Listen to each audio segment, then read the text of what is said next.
আসসালামু আলাইকুম। হ্যালো ব্যাংকার বন্ধুরা, আশা করছি সকলে ভালো আছেন। আমিও আল্লাহর রহমতে ভালো আছি। আজকে আজকের আমি আপনাদের সামনে 99তম ব্যাংকিং ডিপ্লোমাকে সামনে রেখে একটি ম্যাথ প্রস্তুত করেছি। এই ম্যাথটি 96তম ব্যাংকিং ডিপ্লোমাতে এসেছে। এই অঙ্কটি খুবই গুরুত্বপূর্ণ। Risk management of financial institutions এ রিস্ক ওয়েটেড অ্যাসেট সংশ্লিষ্ট টায়ার 1 ক্যাপিটাল, টায়ার 2 ক্যাপিটাল, এরপরে হচ্ছে কিউমুলেটিভ অ্যাসেট রেশিও। এই ঘুরে ফিরে বিভিন্ন কৌশলে রিস্ক ওয়েটেড অ্যাসেটের একটি অঙ্ক থাকবেই এবং থাকে।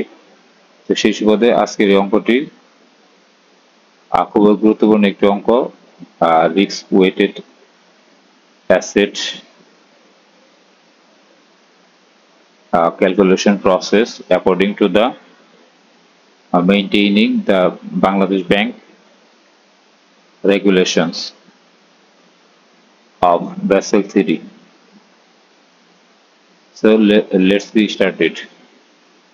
প্রবলেমে দেওয়া আছে credit portfolio of XYZ bank is given below. এই ডাটাগুলো আমাদের এখানে দেওয়া আছে। এখানে দেওয়া আছে কর্পোরেট লোন বিডিটি 10,000 কোটি টাকা, সিএমএসএমই লোন, সিএমএসএমই তে cottage micro small and medium enterprises loan 5,000 কোটি টাকা, কনজিউমার ফাইন্যান্সিং 1,000 কোটি টাকা। কনজিউমার ফাইন্যান্সিং বলতে যেগুলো খুচরা ঋণ বিভিন্ন চাকরিজীবীদের এগেনস্ট স্যালারি এগেনস্টে প্রদান করা হয়। এটা হচ্ছে একটা মেয়াদি লোন, সেটা স্বল্প মেয়াদি থেকে মধ্যমেয়াদে এই কনজিউমার লোনটি প্রদান করা হয়, স্পেশালি 2 থেকে 5 বছর। এখানে কনজিউমার ফাইন্যান্সিং এর ঋণ দেওয়া আছে 1,000 কোটি টাকা। হাউস বিল্ডিং খাতে ঋণ দেওয়া আছে, যেটা আনসিকিউরড লোন 200 কোটি টাকা। তো টোটাল লোনের অ্যাডভান্স আর এই XYZ ব্যাংকের আছে 18,000 কোটি টাকা। এখন আরো কিছু ডাটা দেওয়া আছে। হুয়ার XYZ bank provide tyre 1 capital দেওয়া আছে 810 কোটি, টায়ার 2 ক্যাপিটাল দেওয়া আছে 360 কোটি, risk weighted asset for operational risk দেওয়া আছে 300 কোটি টাকা, আর risk weighted asset for market risk দেওয়া আছে 250 কোটি টাকা। এখন আমাদেরকে we have to calculate RWA, risk weighted asset. আর রিকোয়ারমেন্ট 3 তে আছে CAR, I mean capital adequacy ratio. Requirement 2 তে আছে interpret the result above against the capital adequacy requirement for XYZ bank limited according to the Bangladesh bank regulation. তো চলুন সমাধান শুরু করা যাক। এখানে আমাদের মূল ফিগারটা প্রত্যেকটারই একটা করে ফিগার দেওয়া আছে। যেমন corporate loan at corporate level 10,000 কোটি টাকা, এই হচ্ছে 10,000 কোটি টাকা। এখন এখানে রিস্ক ওয়েটেড অ্যাসেট পরিমাণ বের করতে হবে। যদি এই Basel according to Basel 3 or এই ক্যাপিটাল অ্যাডিকুয়েসি রেশিওর বাংলাদেশ ব্যাংকের গাইডলাইন ফলো করলে আমরা দেখতে পারি for risk grading 1 the risk weighted of credit risk. এখানে হচ্ছে 5,000 টাকা ধরা হয়েছে, এটা দেওয়া থাকবে। এখানে রিস্ক ওয়েটেড অ্যাসেট 20%, এটা রিস্ক গ্রেডিং 1 এ 20% অফ 5,000 কোটি টাকা, তাহলে আসলো 1,000 কোটি টাকা। এরপরে for the risk grading 2 the risk weighted asset of credit risk, 50%, তাহলে 4000 গুণন 50% আসছে 200 কোটি টাকা। এরপরে হচ্ছে for unrated the risk weighted of credit risk, এটা আছে 1000 কোটি টাকা, এর 125%, তাহলে 1250 কোটি টাকা। এখন আমাদের total risk weighted asset of corporate loan, এই কর্পোরেট লোন আছে 10,000 কোটি টাকা। 10,000 কোটি টাকা কর্পোরেট লোনে আমাদের রিস্ক ওয়েটেড অ্যাসেট আছে 4,250 কোটি টাকা। এই তিনটার যোগফল এখানে দেখানো হয়েছে 4,250 কোটি টাকা। এখন আসুন কর্পোরেট লোনের পরে দেওয়া আছে সিএমএসএমই লোন। এই যে সিএমএসএমই লোন দেওয়া আছে 5,000 কোটি টাকা, এখানে এটাই লেখা হয়েছে সিএমএসএমই লোন আছে 5,000 কোটি টাকা। 5,000কে ভেঙে 1,000 1,000, এটা প্রথমটা 2,000, এটা হচ্ছে রিস্ক গ্রেডিং 1-এ risk weighted asset of credit risk 2,000, এখানে 20%, 20%-এর রিস্ক ওয়েটেড অ্যাসেট 2,000, 20%, 400 কোটি টাকা। এবারে for risk grading 2 the risk weighted asset of credit risk, এটা হচ্ছে 40%। এখানে ক্যাপিটাল ধরা হয়েছে, অর্থাৎ লোনের পরিমাণ ধরা হয়েছে 1,000 কোটি টাকা, তাহলে 40% অফ 1,000 কোটি টাকা, 400 কোটি। এরপরে for risk grading 3 the risk weighted asset of credit risk, এটা হচ্ছে 60%। 60%, 1,000-এর 60% হচ্ছে 600 কোটি টাকা। এরপরে for risk grading 4 the risk weighted asset of credit risk, এটা হচ্ছে 80% অফ সিএমএসএমই লোন, তাহলে 1,000-এর 80% সমান 800 কোটি টাকা। এখন সিএমএসএমই লোনের টোটাল রিস্ক ওয়েটেড অ্যাসেটটা কত? Risk weighted asset of CMSME loan 400 যোগ 400 যোগ 600 যোগ 800, তাহলে 4 4 8, 8 1400, 1400 আর হচ্ছে 800, 2200 কোটি টাকা, একদম 2,200 কোটি টাকা। তাহলে রিস্ক ওয়েটেড অ্যাসেট কর্পোরেট লোনে পেয়েছি 4,250, রিস্ক ওয়েটেড অ্যাসেট সিএমএসএমই লোনে হচ্ছে 2200 কোটি টাকা। এখন বাকি আছে আরো দুইটা, কনজিউমার ফাইন্যান্সিং আর হাউস বিল্ডিং লোন। এই যে উপরে আছে consumer financing and house building loan. Consumer ফাইন্যান্সের ফি হচ্ছে 1,000 কোটি টাকা। এখন কনজিউমার ফাইন্যান্সিং এবং হাউস বিল্ডিং দুইটাতে রিস্ক ওয়েটেড অ্যাসেট হবে 100%। আর এখানে যেগুলো দেওয়া আছে এগুলা যদি পরীক্ষায় না দেওয়া থাকে একটু মুখস্থ রাখতে হবে, বাংলাদেশ ব্যাংকের গাইডলাইনে এগুলো বলা আছে। তাহলে কনজিউমার ফাইন্যান্সিং এর লোন হচ্ছে 1,000 কোটি টাকা, এর সাথে রিস্ক ওয়েটেড অ্যাসেট হচ্ছে 100%, তাহলে 100% অফ 1,000 কোটি, তাহলে 1,000 কোটি টাকায় 100% মানে যেটা আছে ওইটাই। হাউস বিল্ডিং লোনেও রিস্ক ওয়েটেড অ্যাসেট 100%, তার মানে 200 কোটি টাকায় 2,000 কোটি টাকা। এখন তাহলে আমাদের এখানে একটা ক্যালকুলেশন করে দেখা যায় টোটাল রিস্ক ওয়েটেড অ্যাসেট 4,250, এটা হচ্ছে কর্পোরেট লোনে। সিএমএসএমই লোনে 2200 কোটি টাকা, কনজিউমার ফাইন্যান্সিং আছে 1,000 কোটি টাকা, আর হাউস বিল্ডিং লোনে আছে 2,000 কোটি টাকা।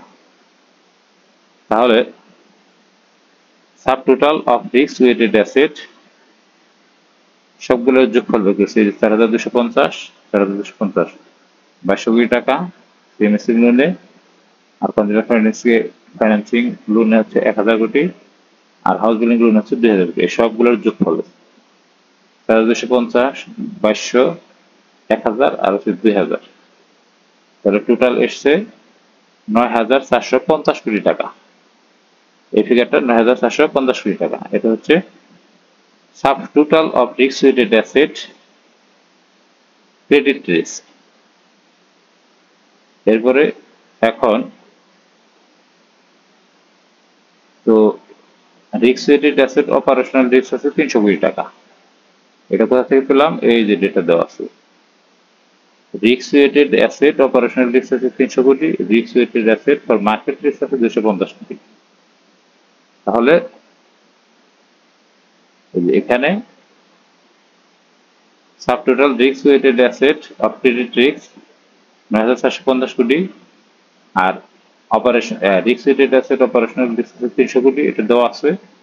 আর risk weighted asset of market risk ৩৫০ কোটি, এটা দেওয়া আছে। তাহলে টোটাল রিস্ক ওয়েটেড অ্যাসেট আমাদের কত হলো? এই তিনটার যোগফল, এই তিনটের যোগফল এখানে নামানো হয়েছে। তাহলে ৯,৪৫০, এখানে হচ্ছে ৩০০ আর ২ ৫৫০, ৯,৪৫০ আর হচ্ছে ৫৫০ সমান সমান ১০,০০০ কোটি টাকা। তাহলে আমাদের এখানে data total risk weighted asset, এটা আমাদের চাওয়া হয়েছে। টোটাল রিস্ক, এই যে রিস্ক ওয়েটেড অ্যাসেট চেয়েছিল, রিস্ক ওয়েটেড অ্যাসেট এটা হচ্ছে আমাদের ১০,০০০ কোটি টাকা। এরপরে পরেরটায় চাওয়া হয়েছে, আচ্ছা ৩ নম্বর রিকোয়ারমেন্টে, ২ নম্বর পরে আসি। ৩ নম্বর রিকোয়ারমেন্টে সিএআর ক্যালকুলেশন। এখন তাহলে CAR means capital adequacy ratio, এটা টোটাল ক্যাপিটালকে টোটাল রিস্ক ওয়েটেড অ্যাসেট দ্বারা ভাগ করলেই আমাদের ক্যাপিটাল অ্যাডিকুয়েসি রেশিও চলে আসে। এখানে দেখুন টোটাল ক্যাপিটাল, এখানে টোটাল ক্যাপিটাল হচ্ছে, এই যে আমরা বের করে দিয়েছি, টায়ার 1 ক্যাপিটাল আর হচ্ছে টায়ার 2 ক্যাপিটাল, এই দুটোর যোগফল হচ্ছে টোটাল ক্যাপিটাল। তাহলে এই যে ৮১০ আর ৩৬০, টায়ার 1 ক্যাপিটাল ৮১০, টায়ার 2 ক্যাপিটাল ৩৬০ কোটি টাকা। এটাকে রিস্ক ওয়েটেড অ্যাসেট আমাদের কত বের হয়েছে? ১০,০০০ কোটি টাকা। তাহলে এটা দ্বারা এখানে ভাগ করা হয়েছে। ভাগ করলে এটা পার্সেন্টেজে ১০০ দ্বারা গুণ করে রূপান্তর করলে ১১.৭০% হচ্ছে আমাদের সিএআর ফর্মুলা দ্বারা এটা প্রমাণিত। এখন এখানে ২ নম্বরে যেটা বলছি পরে আসবো, সেটা হচ্ছে interpret the result above against the capital adequacy requirement for XYZ bank according to the Bangladesh bank regulation. Bangladesh ব্যাংকের রেগুলেশন বলা আছে কি, এই যে as per Bangladesh bank common equity tyre 1 capital ছিল, এটা থাকতে হবে 4.5%, 4.50%, আর অ্যাডিশনাল টায়ার 1 ক্যাপিটাল রিকোয়ারমেন্ট থাকবে 1.50%। তাহলে টায়ার 1 ক্যাপিটাল রিকোয়ারমেন্ট এই দুইটার যোগফল, তাহলে 6%। এরপরে টায়ার 2 ক্যাপিটাল রিকোয়ারমেন্ট আছে 4%। এখন তাহলে tyre 1 plus tyre 2 capital requirement 6%, 6% equal সমান 10%। তাহলে ক্যাপিটাল কনভার্সন বাফার এটা হচ্ছে 2.50%। তাহলে ক্যাপিটাল অ্যাডিকুয়েসি রেশিওটা আমাদের কত দাঁড়ালো? 12.5%। বাংলাদেশ ব্যাংকের গাইডলাইনে সরাসরি এটা বলা আছে, সিএআর ক্যাপিটাল অ্যাডিকুয়েসি রেশিও হবে 12.5%। এখানে 10% আর হচ্ছে অ্যাডিশনাল কনভার্সন বাফার হচ্ছে 2.50%, তার মানে 12.50% হচ্ছে ক্যাপিটাল অ্যাডিকুয়েসি রেশিও সিএআর। তো বন্ধুরা, এই ছিল আজকের মতো। অঙ্কটি খুবই সহজ এবং গুরুত্বপূর্ণ অঙ্ক। প্রতিনিয়ত রিস্ক ওয়েটেড অ্যাসেট একটা অঙ্ক, ব্যাংকিং ডিপ্লোমা আপনার হচ্ছে রিস্ক ম্যানেজমেন্ট অফ ফিনান্সিয়াল ইনস্টিটিউশনসে risk weighted asset calculation, tier 1 tier 2 formula, risk weighted formula CAR, এরপরে হচ্ছে FCR minimum capital requirement, CAR capital adequacy ratio or capital adequacy requirement, এরপরে হচ্ছে C capital to risk weighted asset CRAR calculation, এই কয়েকটি গাণিতিক বিশ্লেষণ যদি করা যায়, পরীক্ষায় যে ডেটাই দেওয়া থাক, আপনার যদি সূত্র জানা থাকে তাহলে অঙ্কটি খুবই সহজ। যেমন CAR এর সূত্র হচ্ছে এখানে total capital by total risk weighted asset, এইটি হচ্ছে মূল সূত্র। এই সূত্র ধরে আমাদেরকে এই অঙ্কটি সমাধান করতে হবে এবং সলিউশনের উপায় বের করতে হবে। তো বন্ধুরা, আশা করছি পরীক্ষায় আপনাদের ভালো রেজাল্ট হবে। অঙ্কটি সুন্দর করে মনোযোগ এবং ধৈর্য সহকারে দেখুন। যারা আমার চ্যানেলে নতুন সাবস্ক্রাইব করেননি তাদেরকে আমার চ্যানেলটি সাবস্ক্রাইব করে সাথে থাকার জন্য অনুরোধ জানানো হলো, এবং সেই সাথে ভালো লাগলে কমেন্টস করবেন। যদি কোনো জিজ্ঞাসা থাকে তাহলে আমি নিচের কমেন্ট বক্সে লিখুন, আমি চেষ্টা করব জবাব দিতে, সুন্দর মতো আপনাদেরকে ব্যাখ্যা করে বোঝানোর জন্য, বুঝিয়ে দেওয়ার জন্য চেষ্টা করব। তো আজকে শেষ করছি, দেখা হবে পরবর্তী কোনো টিউটোরিয়ালে। সেই পর্যন্ত সকলে ভালো থাকুন, সুস্থ থাকুন, সবার জন্য শুভকামনা। আসসালামু আলাইকুম।